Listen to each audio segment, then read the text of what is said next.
थे वो बात करना चाहते हैं। सर बताइए।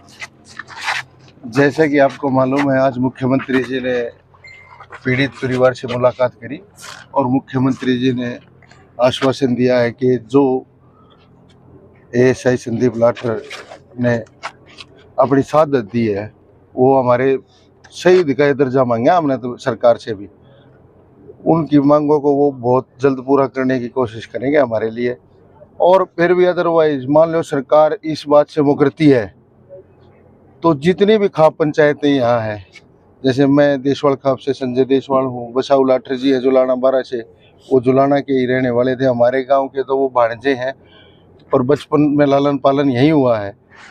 तो खापे अपने संघर्ष के लिए तैयार है अगर सरकार हमारी मांगे नहीं मानेगी तो। और दूसरी बात, खाप सारे समाज में एक संदेश देना चाहती है कि आपस में अपने भाईचारे ने मजबूत करें, आपस में टांग खिंचाई ना करें।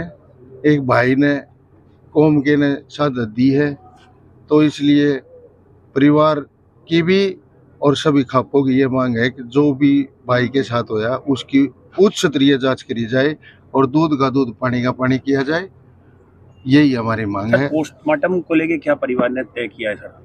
जब तक एफआईआर लॉन्च नहीं हो जाएगी उस तक अभी कोई फैसला नहीं, परिवार की बात चल रही है। एफआईआर लॉन्च होने के बाद शिकायत दे दी आपने सर रोहतक पुलिस? दे दी सर। जितने भी पुलिस वालों से बात की उन्होंने कहा था कि बहुत बहादुर थे संदीप, 24 घंटे उपलब्ध रहते थे। एसटीएफ में भी उन्होंने कई बदमाशों को पकड़ा है, एसटीएफ के साथ कई गैंगस्टरों पे काम किया है।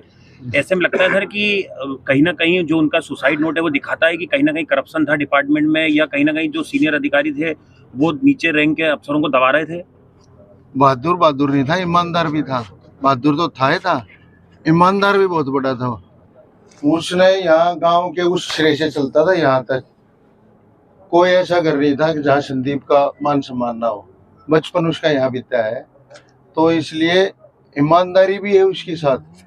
सरकार से यही तो मांग है कि उसने इतनी बड़ी शहादत दी है तो सरकार इस चीज का जरूर देखे कि जो ऊपर जितना करप्शन है उसको जड़ से खत्म किया जाए। जो अधिकारी इसमें शामिल हैं उन सबको इसके अंदर लिया जाए। मुख्यमंत्री जी आए थे सर देशवाल साहब जी, उन्होंने क्या कहा और परिवार से क्या बात हुई? उन्होंने आश्वासन दिया है कि भाई हम जो भी इसने भाई ने सुसाइड नोट में कह रखा है उसकी उच्च स्तरीय जांच करेंगे। जी धन्यवाद सर। एक बार इनका भी लेकर परिवार बतलाकर भाईचारा, जितना भी भाईचारा सभी खा प्यारी है, सभी बतलाकर अपना बता दिया जाएगा। सर शिकायत में क्या कुछ कहा गया? जो सुसाइड नोट में तो वही शिकायत है सर। ये बच्चा सिस्टम और भ्रष्टाचार के खिलाफ लड़ता शहीद हुआ है।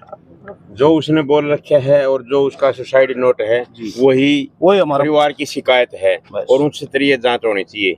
और ये पुलिस डिपार्टमेंट तो ऐसा है, कोई धर्म हो कोई जात हो, जिसकी भी शिकायत आती है उसी के पास जाता है। ये जाति पाति मामले में ना घोड़ा जाए। अभी तक जो है पुलिस अफसर सबके होते हैं, पुलिस सबकी होती है। अभी तक नहीं हुई, तकरीबन 24 घंटे ज्यादा पास हो गए हैं। क्या कहना है पुलिस वालों का? अब तक एफआईआर क्यों नहीं हुई है? क्या लॉजिक क्या दे रहे हैं?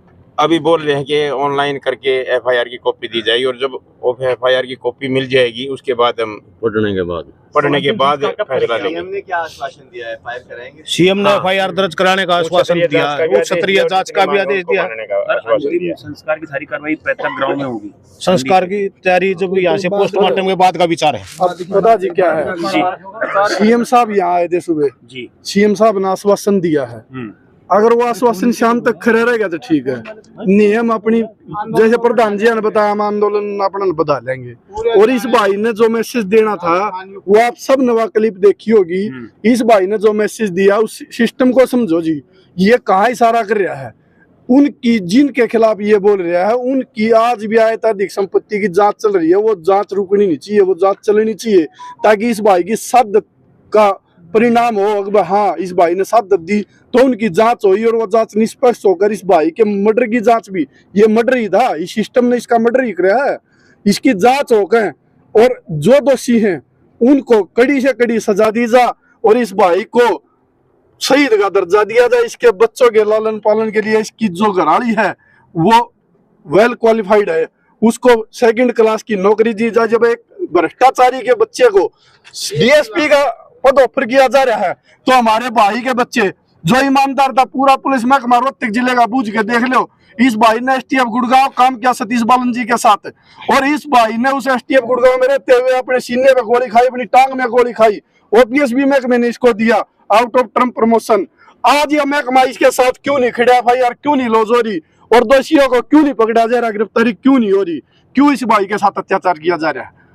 अगर ये सभी मांगे नहीं मानते हैं तो आंदोलन और बड़ा किया जाएगा, और जिससे जो खापे हैं और भी उनके फोन भी आने लग रहे हैं, तो खापों को और इकट्ठा करके इसका आंदोलन को बड़ा रूप दिया जाएगा, जिसमें 36 बिरादरी साथ, और हम 36 बिरादरी से हाथ जोड़ के सबकी मदद मांग रहे हैं। भाई भाई को न्याय दिलवा दो, CM साहब से भी और प्रधानमंत्री जी से भी यही है। अब सब ये नेशनल मीडिया पे चल पड़ा है, अब इसके न्याय की हमें एक कदम भी पीछे नहीं हटेंगे, मतलब न्याय नहीं मिलेगा जब तक। आप लोग मीडिया वालों का भी धन्यवाद, आप लोगों का सहयोग। वो पूरे देश के लिए, युवाओं के लिए और भ्रष्टाचार की मुहिम के लिए लड़ाई लड़के गए, उसकी शहादत खाती नहीं जाएगी, और उसका मान सम्मान से जो आगे जो उसकी कार्रवाई करवाएंगे, और बिल्कुल भ्रष्टाचार की इस मुहिम को जो उन्होंने छेड़ी है उसको हम आगे बढ़ाएंगे। जब तक हमारा लोगों का जीवन है, वो एक बात टारगेट करके गए हैं कि वे भ्रष्टाचार की मुहिम के लिए मैं अपनी जान दे रहा हूं, और जो बेस्ट ऑफिसर हैं उनकी उसके लिए मैंने शहादत दी है। तो ये क्राइम, ये जो चीज़ें ये चलती रहेंगी, उसके शहादत को हम आगे बढ़ाएंगे, और इसको भ्रष्टाचार की इस मुहिम को जो उनकी शहादत गई है उसके ऊपर हम इसको आगे लेके जाएंगे, और उनके न्याय के लिए हम बिल्कुल हर संभव कोशिश करेंगे। सरकार से भी हमारी ये प्रार्थना है और कि भाई इस शहादत को सही तरीके से भ्रष्टाचारियों को अंदर किया जाए, और जिस वजह से उनकी सुसाइड से मौत हुई है, जिस कारण उन्होंने ये काम करना पड़ा, उन अधिकारियों को FIR करके अंदर किया जाए। 24 घंटे ज्यादा हो गए हैं, अभी तक FIR नहीं हुई है, क्या वजह क्या बताई जा रही है? पुलिस महकमा क्या कर रहा है? पुलिस महकमा उस चीज़ को देख रहा है, और जो भी चीज़ें हैं उस पर आश्वासन दिया गया। सुबह मुख्यमंत्री जी आए हैं, उन्होंने आश्वासन दिया है, तो कहीं ये चीज़ें कई बार क्या है, कई चीज़ें गलत तरीके से चली जाती हैं। पहले हम वेट कर रहे हैं सरकार का और प्रशासन का। अगर वो चीज़ नहीं हुई तो मैसेज तो वो दे के चली गई है, एक चीज़ तो वो दे के भी गए हैं, भाई भ्रष्टाचार की मुहिम में मैं शहादत दे रहा हूँ। तो ये मेरी आप लोगों से, चैनल से भी, सरकार से भी और अधिकारियों से भी मेरी प्रार्थना है कि भी भ्रष्टाचार की मुहिम में जो उन्होंने शहादत दी है उसको कंटिन्यू चालू रखें, और आप लोग भी नजर रखें, जो भ्रष्ट कर्मचारी हैं उनके ऊपर नकेल डालनी चाहिए। आपको लगता है कि जो एडिशनल DGP हैं पूरन कुमार, जिनके इन्वेस्टिगेट कर रहे थे, उसमें उसकी वजह से उन्हें अपनी जान देखो, ये जांच का विषय, और उन्होंने वीडियो से सारी चीजें अपनी बात कह गए हैं कि भ्रष्टाचार की मुहिम के लिए हमने जो यहाँ पे मुहिम शुरू की थी उसके कारण उस पे काम नहीं हुआ, और उसके ऊपर हमारे ऊपर दोष जारी कराया जा रहा है। तो वो एक जांच का विषय है जो सरकार भी देख रही है, उसके बारे में ज्यादा कुछ कहना। अभी पोस्टमार्टम कब होगा?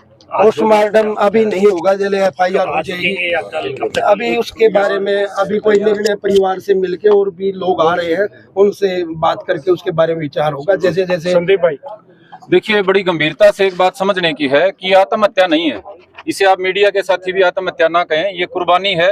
उस भाई ने शहीद भगत सिंह के विचारों से प्रेरणा लेके सिस्टम में जो जातिवाद है, सिस्टम में जो करप्शन है, उसके खिलाफ अपनी मर्जी से अपने आप को कुर्बान किया है। तो इसको आत्महत्या ना कहे कि आप इसको शहादत और कुर्बानी कहें।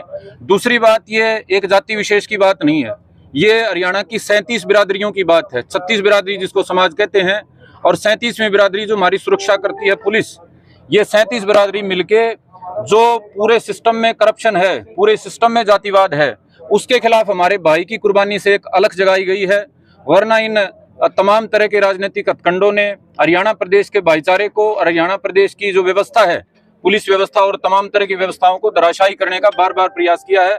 तो इसके लिए भाई संदीप की जो कुर्बानी है उसको हम जाया नहीं होने देंगे। और साथ में आपके माध्यम से एक पूरे हरियाणा को बताना चाहते हैं कि ये जो मांगे रखी गई हैं, ये बहुत ही जनमन मांगे हैं। हम किसी बात पे अड़े नहीं हैं। जो पीड़ित परिवार ने आदेश दिया है कि निष्पक्ष, न्यायिक, उच्च स्तरीय जांच होके सही और गलत का समाज के बीच में फैसला होना चाहिए। अलग अलग तरह की चीजें कही गई हैं, सबका जांच हो। और जो बार बार बात कही गई है भाई पूरन कुमार जी के संबंध में, आय से अधिक संपत्ति की, हमारे भाई की संपत्ति की भी जांच होनी चाहिए, कितना कर्जा छोड़ के गया है। और वो जो तमाम अधिकारी जिनके नाम लिए गए हैं उनकी संपत्ति की भी जांच होनी चाहिए। और जो नाम आए हैं सभी नामों पे जांच होनी चाहिए। और एक जो बात है वो बात ये है कि तमाम पुलिस महकमे में जो प्रेशर है इस बात